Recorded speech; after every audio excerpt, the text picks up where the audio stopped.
Hello everyone, Ian Iliona here. Another day in Los Angeles, and by Los Angeles I mean Seattle.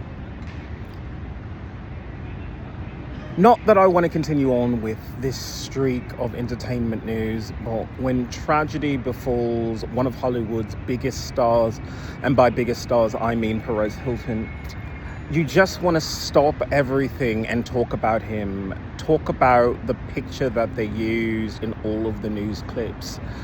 Like, are you aware that that was probably not your best photograph?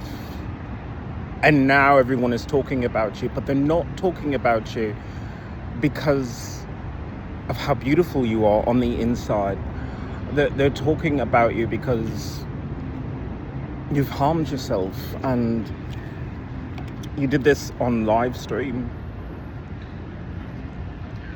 which is so brave that you're living your truth of pain and suffering for other people to acknowledge and to witness. I have never seen such courage from someone involved in entertainment and journalism. What can I say, but my hat goes off to you.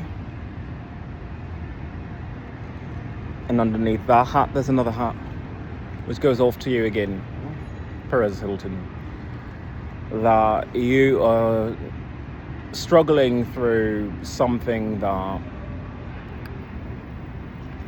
I didn't even know you were struggling. I mean, honestly, I thought that once you lost your weight and, you were once again beloved by every celebrity. I mean, you even squashed the beef you had with Rihanna to star in a video with her. Why are you so down, Perez? Why? These are the things that puzzle me, because I look at the situation and I say, shouldn't you be happy? I mean, I'm entitled to be completely upset all the time. I mean, I'm being literally tortured, but you're a big star. I mean, your contributions to Not Another Gay Movie, to not the first one, the second one, just outshone all of the actors who I couldn't remember their names. But they were cuter than the first cast, so that does say something. I thought that entertainment news was done when Ariana Grande said that she wanted to go to Omar the Tent Maker because she's just going to live that life now. She's just going to, just relax, glam.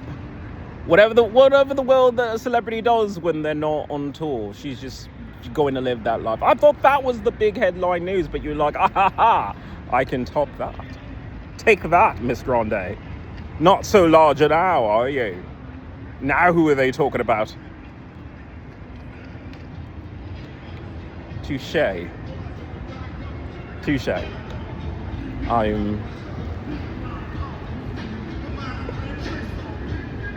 We'll just wait for this rap intermission.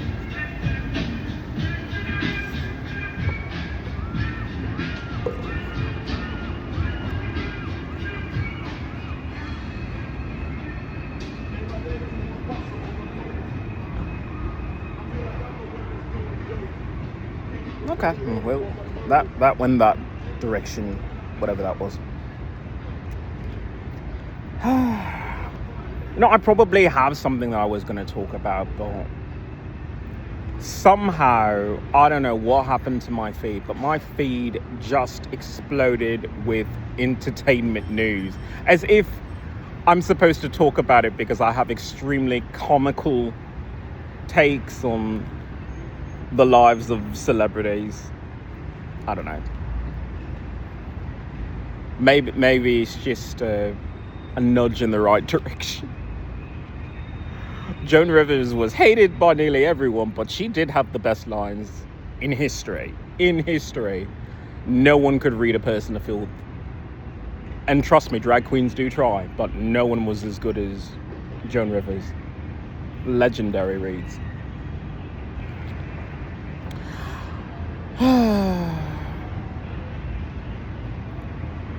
I don't even know what happened. I was going to click on the video. I really wasn't. But obviously, I am hoping for a positive outcome for Perez Hilton. Why? Because he's gay, and you want gay people to win every once in a while. Some gay people are fucking terrible. But some gay people are lovely. Lovely people. And I think in his heart of hearts, drawing cum bubbles on female celebrities was a way of elevating them. I'm not exactly sure how a feminist would ever see that way, but I saw it that way. I saw it as you are accentuating their sexuality, reminding them that it's okay to laugh at yourself. Because everyone takes things so seriously. I know I do.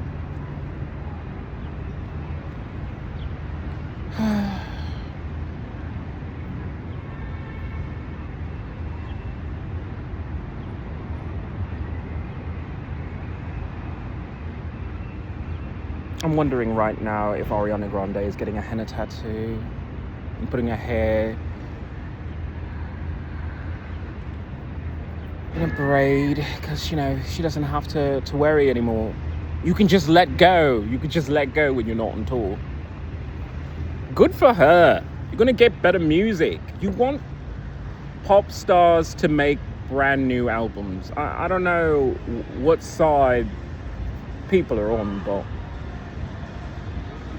you always want more music. You always want more music. So here's to you, Ariana.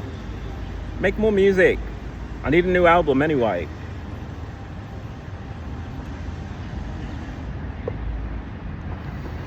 Okay, so the other thing that I was going to talk about, which may not have the same exact impact,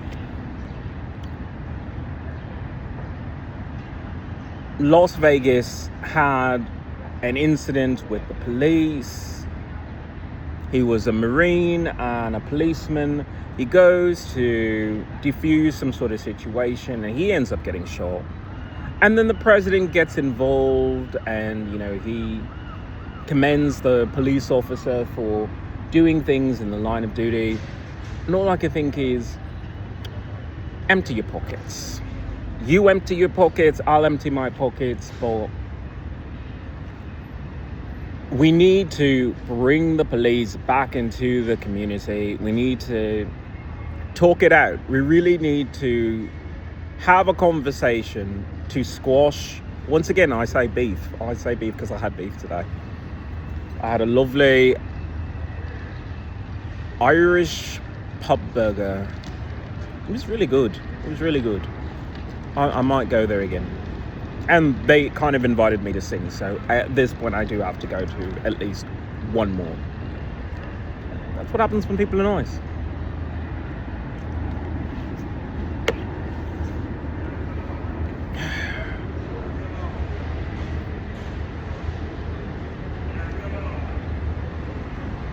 The police are not a perfect institution. They're not. They could always do better.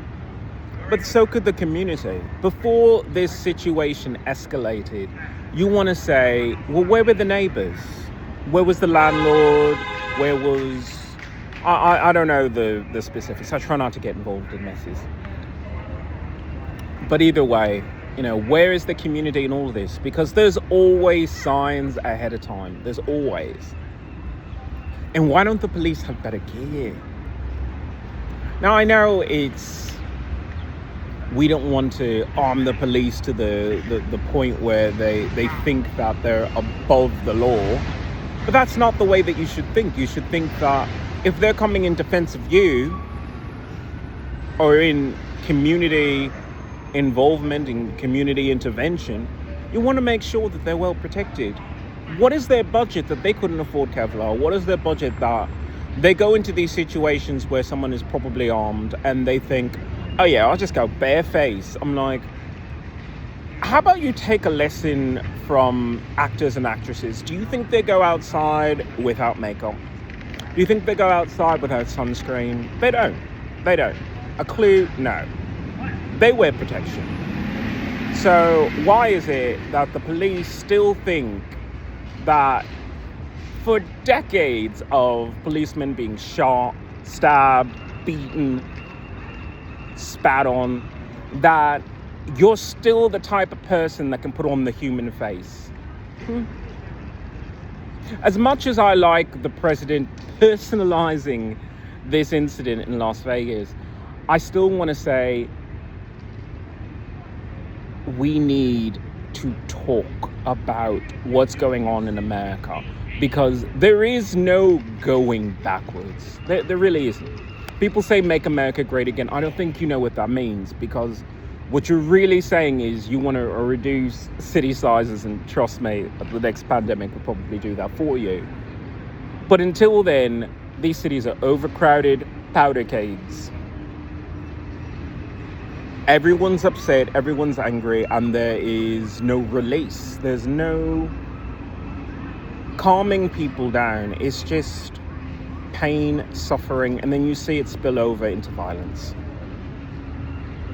So I do want to encourage Las Vegas to take some of those casino dollars and start putting that money back into your police force.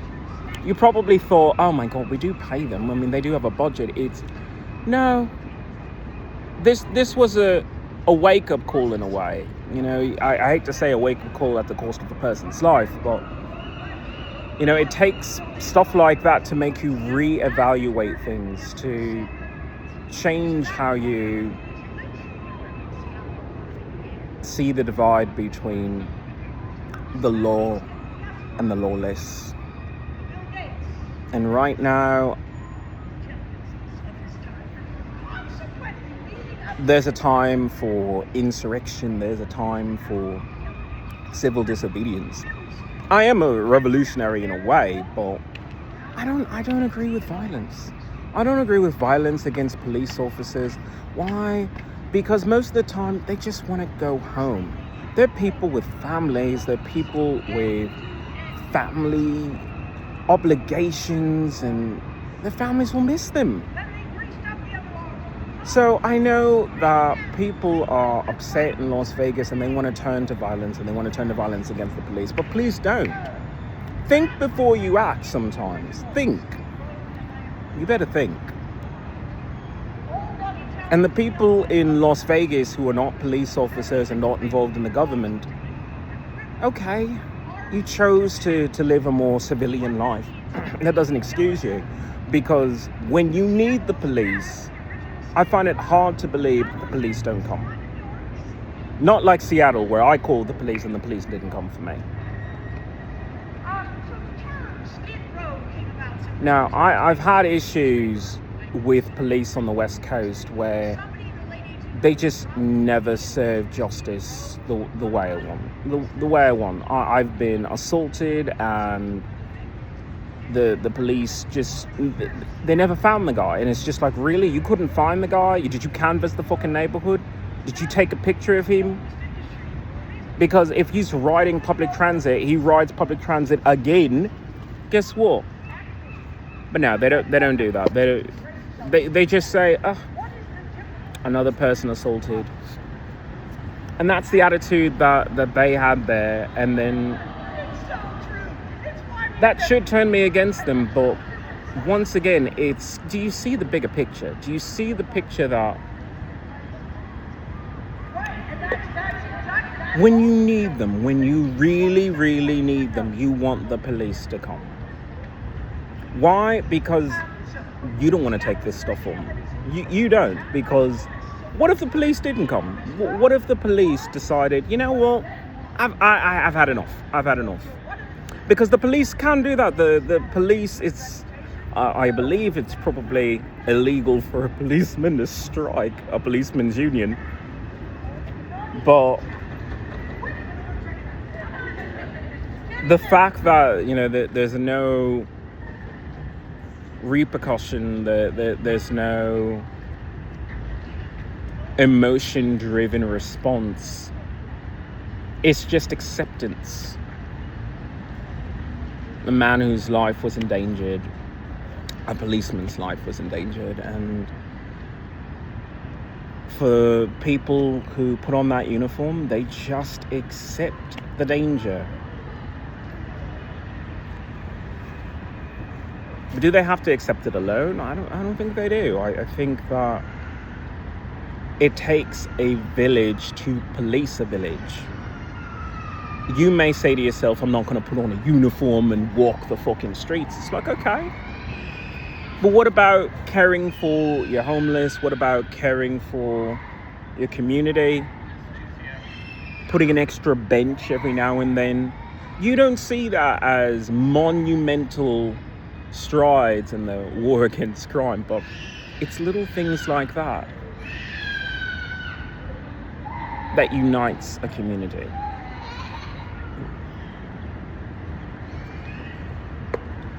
And lastly, I do want to talk about NASA and its space program. The fact that they want to put a lunar base. Finally, it took them how many years of... Oh, now? Okay. That's the attitude of our space administration? Now? You should have done this with the fucking calculators. With the computers that are now in our calculators. You should have done it then. Because by now, you would have had the entire moon covered. The entire moon would have been covered.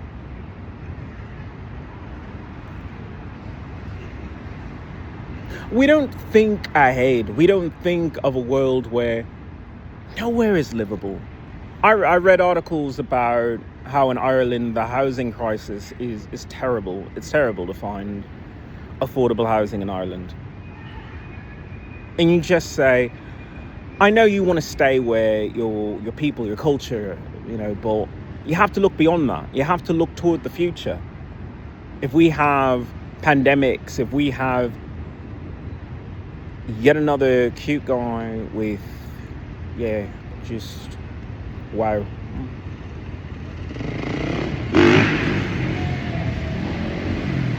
I swear, if I didn't think that was his cell phone or keys, that was the biggest bulge I've ever seen. Oh my God. And he's taking a selfie. Oh. Muscle for days. Just stacked. Just stacked. Now, I want to talk about the level of science and tech in this country, but sometimes you just have to marvel at what America can do. America can make some delicious things, but they could not do a space base. And they don't understand that before you do the space base on the moon, a lunar base, you need the space base. Steps. Because if NASA is saying that they want a lunar base, they want an American lunar base, and the International Space Station is supposed to be for everyone, so that creates a bit of a problem, because you probably wouldn't put all your modules and attach them to the International Space Station before you send them to the moon. I mean, you could. Was it good? Yeah, thanks. Yeah. It feels good when you do things for other people without expecting anything in return.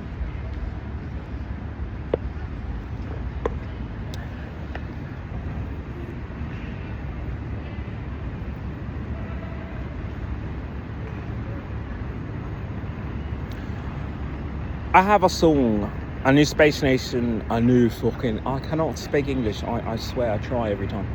A new space station is good for Canada. There, that's the song. A new space station is good for Canada. And I said that because the country that decides we're going to have our own space station is the country that leaps ahead. Because once you put your own module there, then you just send everything to that. And you keep adding and adding and adding and adding and adding. And then it just becomes more productive. Then you start saying, okay, well, you can send 20 people up there. You can send 100 people up there. You can send 100 modules up there. No one's up there. But everyone has individual control over their own module. That's the kind of level that you could have if you had your own space station. But we're not there yet. There's not enough public fervor driving this. I want it so badly. I want it so badly because I want an answer to, I was walking in this direction and then I was talking to someone about housing in Seattle, and before I left the conversation, I said, when you do things like that Space Needle incident, it really doesn't make a person want to invest a year's worth of rent in your area. And the person just looked at me, I love how West Coast people have psionic training. It's like, you cannot flap them. You really can't. They're just immune to egging on sometimes. Not that I was trying to get a specific rise out of them. I just wanted to make it as a statement because you live here. I'm visiting. I'm a superhero that visits. But as a person who lives here, you want to be able to say, well, I did everything in my power to stop this. I did everything in my power to stop the next one. But that's not what people do. They don't pick up their phone. They don't do podcasts over this. Maybe they do. I'm just ignorant. I'm completely ignorant. If you do a podcast about this specific issue of gun violence in your own city and your city happens to be Seattle, please let me know. Because you're the type of person that belongs here. You're the type of person who should be paying rent here. Because you're fighting for your life. You're fighting for your city. You're fighting for your community. Me, I'm fighting for the principle of it. I'm fighting because where is our sense of freedom when we have to cower in our ivory fucking towels? Towels? You can hide in the towels. Play peekaboo with some towels. I swear, I try to be serious and then I have word flobs that rival the best news anchor. I swear. I am not made for television at all. I am strictly a podcaster. I am not that professional. Ivory towers. Yes. And it's easy. It's easy to buy yourself nice things, have it delivered, and just stay in your room like a cell. And then eventually a mausoleum, because it's just a shrine to you and your life, which you led to this place where you never left, you never went outside, you never did anything, you never talked to anyone, you never experienced anything new, you never fell in love, you never made a mistake and cried for days, and just nothing happened.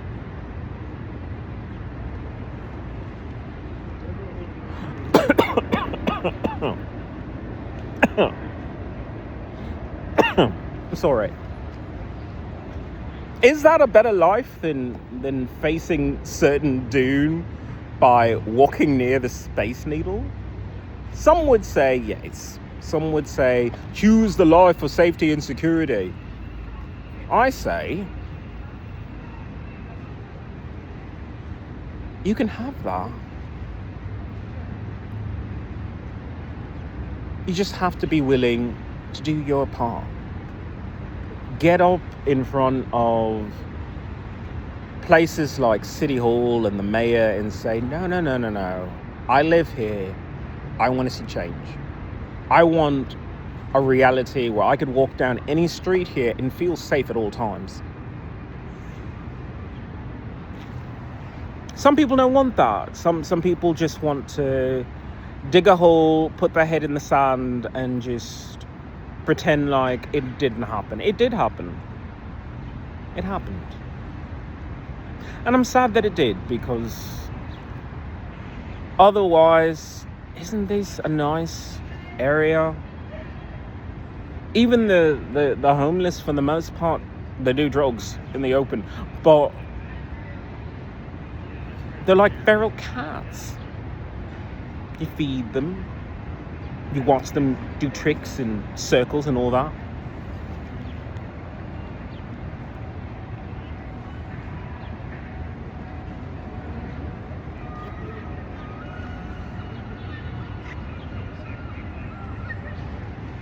I thought someone was going to blow their bagpipes, but no, it was just a crack pipe. Loving Seattle. Loving Seattle. I'm going to leave it there. My name is Ian Iliona. I'm an environmentalist, a human rights activist. I'm a mutant. I'm a werewolf. Oh, I'm a veteran with PTSD from military sexual trauma. I'm not getting any better. I'm not.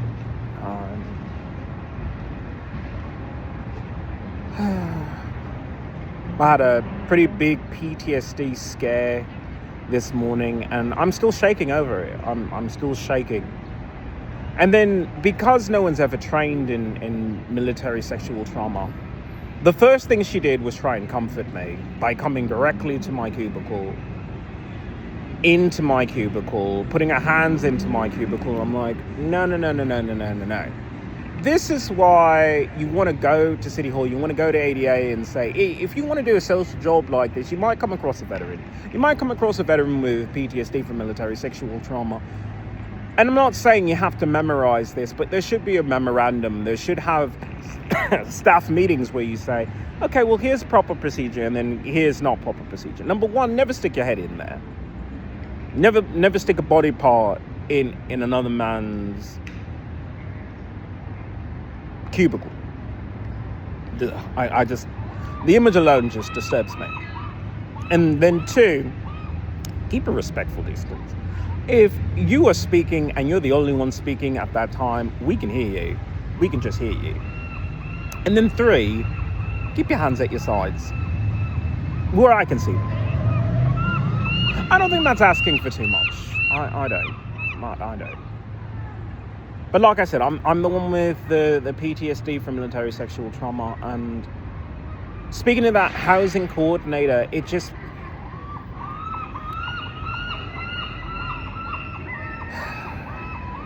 There's no place for me in America. There isn't. I can go to Starbucks, you know. The guy wrote me this message of, Ian, you belong.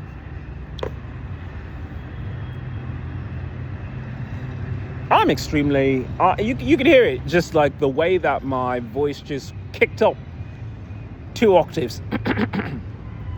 I'm extremely disturbed by being sexually abused, sexually assaulted, and then sexually harassed for the last, I want to say, 6 years.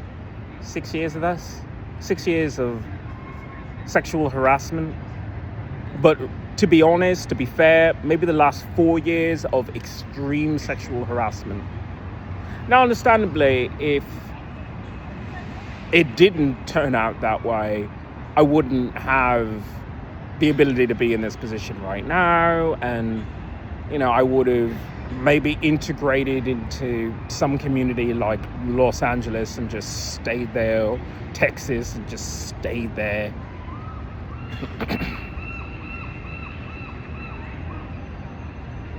But it's not a way to live. I like traveling. I like moving around, experiencing new things. But it takes the joy out of everything that if I see someone of the opposite gender, I cross the street. See them walking behind me, I have to let them walk in front. Everything changes when you realize that the people around you are monsters. Absolute monsters. And the reason why I bring this up is because I'm so far removed from what it means to be an American right now. I can say fully that the night is dark and full of terrors. So clutch your baby to your chest.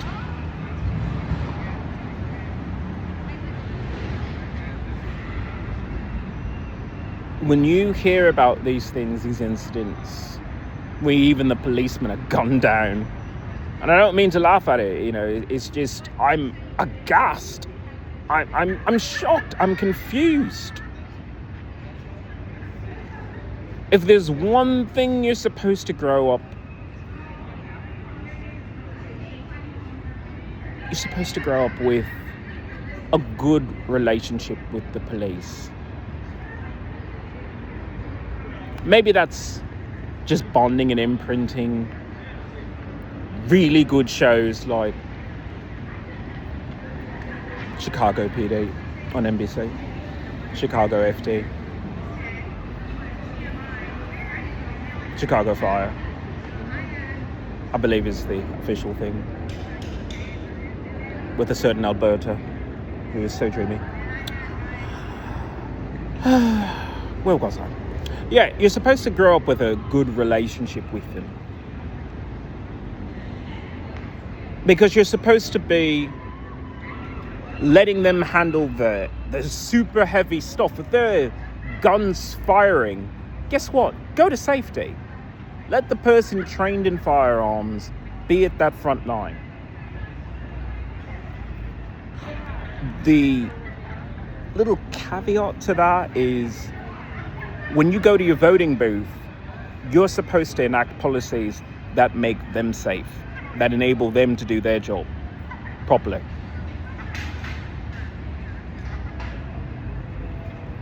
And I don't see the civilians holding up their side of the bargain. Maybe it's because this guy is a former Marine that I feel super angry right now that this person came out of service to continue to serve. And where is the community of Las Vegas that was serving along with him to make him able to return home to his family unharmed? Something to think about when you keep saying thank you for your service, but you don't know what that means. You don't know what it means to respect people who put on that uniform and risk their lives. That's what it feels like, and that's what I want to say back to America, back to Las Vegas, and back to even the president, because when you say thank you for your service, you don't understand what it means. You don't understand what it means to make a commitment to something that you know only hurts you, know only poisons you, know only makes you cry, but you made a commitment because you believe in a better world, in a better country, a better people. And you will follow that through, no matter what. That's what it means when you decide to join the military. But I felt that way and I still do. I hope to see you on the next podcast.